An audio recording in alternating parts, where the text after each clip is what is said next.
दैनिक आहार है वचन का प्यारा उपहार, रोज का है ये आत्मा का पोषण संसार। हर शब्द में छुपी है ईश्वर की पुकार। आओ सुनो समझो जीवन में लाओ प्यार।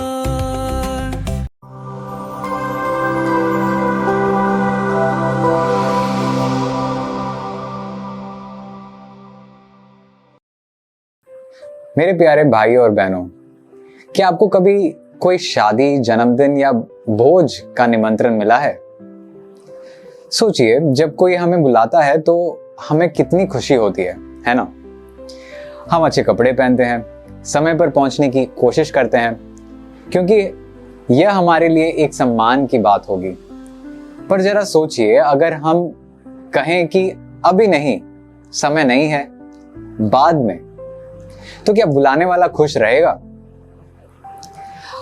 आज के सुसमाचार में प्रभु यीशु एक ऐसे ही बड़े बोझ का दृष्टांत सुनाते हैं।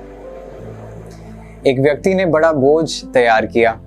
सब कुछ तैयार होने के बाद उसने अपने सेवक को कहा, जाकर सबको बुला लाओ, बोझ तैयार है। पर जो लोग पहले से आमंत्रित थे, उन्होंने बहाने बनाने शुरू किया। कोई बोला, मैंने खेत खरीदा है, उसे देखने जाना है। दूसरा बोला, मैंने बैल खरीदा है, उन्हें आजमाना है।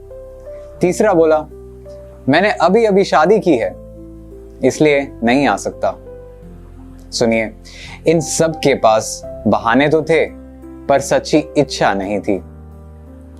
और यही तो यीशु हमें सिखाते हैं।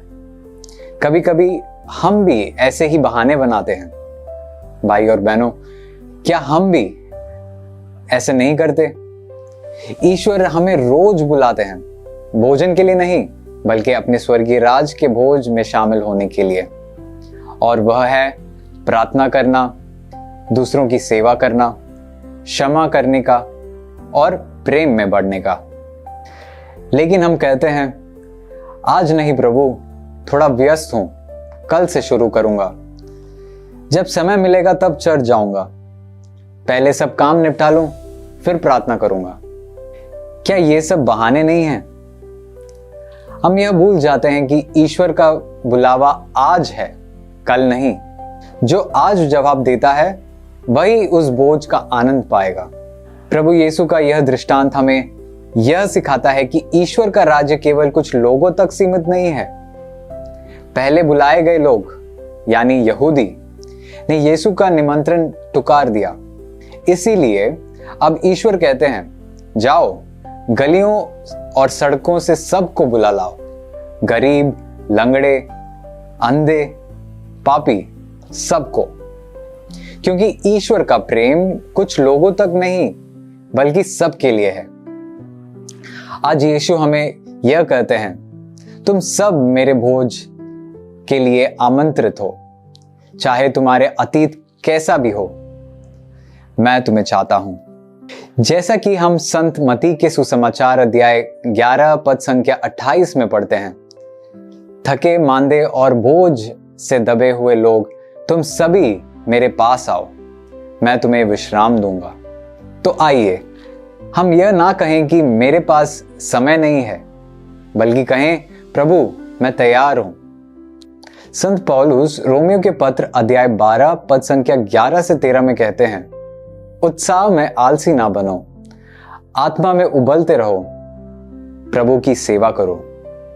आइए आज यह निर्णय लें कि हम बहाने नहीं, बल्कि विश्वास से जवाब देंगे।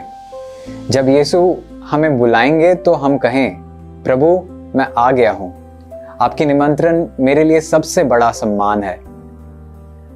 तो आइए हम प्रार्थना करें और कहें, हे प्रभु, हमें वह कृपा दें कि हम आपके बुलावा को कभी ना टुकराएं।